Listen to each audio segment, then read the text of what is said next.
Mirë se ka ardhur në program Kreshnik Topore, miq dashur, është për herë të parë këtu në klubin e mëngjesit dhe është kampioni në fuqi i Shqipërisë në bodybuilding. Sport që ushtron Kreshnik që kur? Po, ka rreth 8 vjet që ushtroj këtë sport. Sa vjeç ishe kur fillove bodybuilding? Ja, rreth 16, sapo patëm mbaruar vitin e parë në gjimnaz. E si ndodhi që u futet e kjo bote? Po, atëherë domethënë ishin dhe ato filmat me heroj me muskuj. Me Van Damme. Po jo, ato filmat janë akoma? Arnoldi domethënë ka qenë inspirimi kryesor. Po edhe vllai domethënë që ka qenë atë të shtyllur. Po, vllai është më i madh se ti. Po më i madh kanë qenë atëherë ato rrodat e trenit që. Po. Në stërvisnin. Me rroda treni. Imagjinoj, ka qenë vështirë dikur. Po, e vështirë. Po ku ka qenë palestrat e parë? Ku ka qenë? Ka qenë mbi Disco San Paolo, aty bëra disa vjet. Po, kështu paralele gjëra bëje? Jo, më thënë drejtën, në fillim fare, nuk e kisha iden. Sa po futa, më pas fillova të marrë informacione me te edhe... Sa vjeç je zoti? Ti tani bie që ti je 24 vjeç, po? 25, po. 25 vjeç.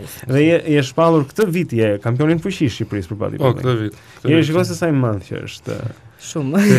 Se sa muskuloz që është. Megjithatë, ndryshe nga fotografia duket më i butë në fytyrë. Nëse në fotografi duket në fotografi duket më ndryshe. Unik sepse para pak ieri po shikonte fotografitë tua, disa prej atyre që na ndjekin në Club TV mundet që ti shohin.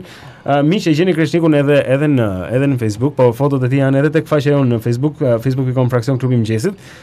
Te kjo është aty ku ja pret logoja kokën. Kreshnikut nuk duket aq shumë, po ieri po thoshte që ne mund të heqim logon. Duket, ka foto të tjera, do vin foto të tjera, po duket i egër tha. Duket i vërtet i egër në këtë foto. Jo, nuk është, kam qenë rreth 20 kg më pak se tani domethënë.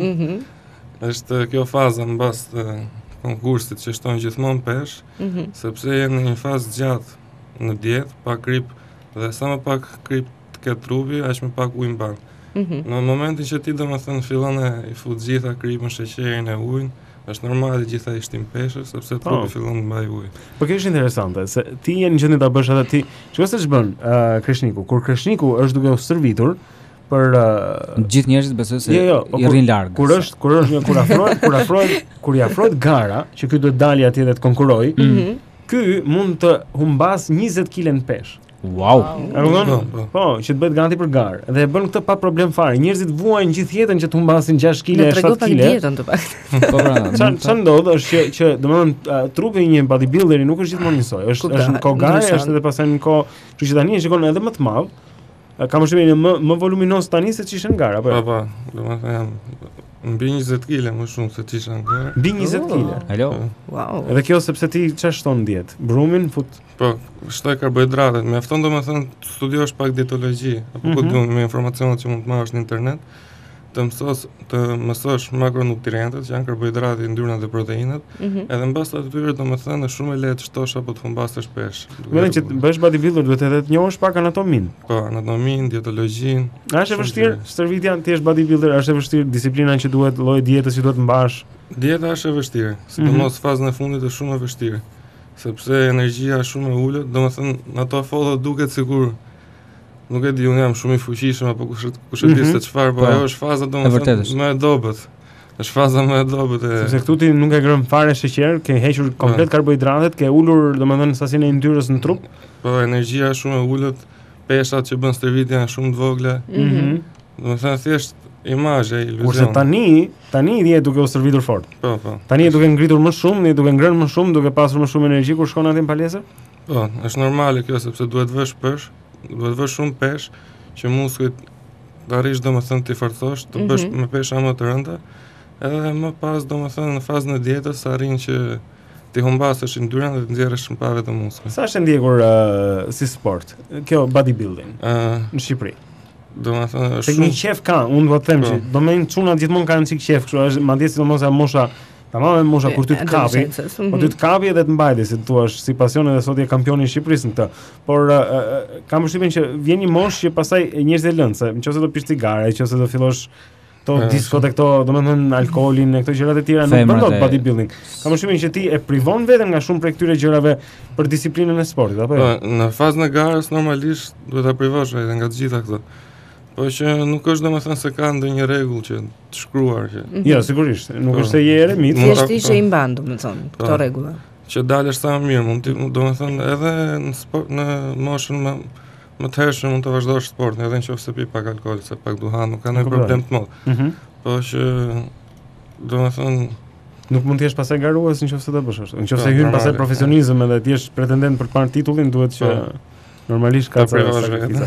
Po jo, gjithë piktorët më të mëdhenj, muzikantët më të mëdhenj, sportistët më të mëdhenj gjithmonë janë tjetër lloj bote, kanë përshtypjen unë që të arrijnë ato rezultate super të larta ashtu. Që si sport është shumë i ndjekur, do them, po shoh domethënë adoleshenta nuk e di. Që kurse në ato 2000 lekë në kafes, domethënë për të shkuar në palestër, shkojnë, po kanë shumë pasion. Po që nuk është se ka domethënë stimuj shumë të mëdhej. Si është çështja e stimujve, federatës? Si domethënë ka ndonjë çik ndihmë nga shteti për sportin, për bodybuilding? Për ne sportistët nuk ka pas domethënë asnjë farë lloj ndihme.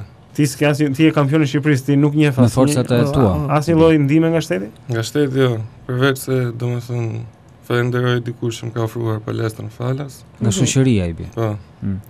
Po që besoj se duhet të angazhohet edhe pak shteti, ne shkuam vetë te ministria, aty ato thanë.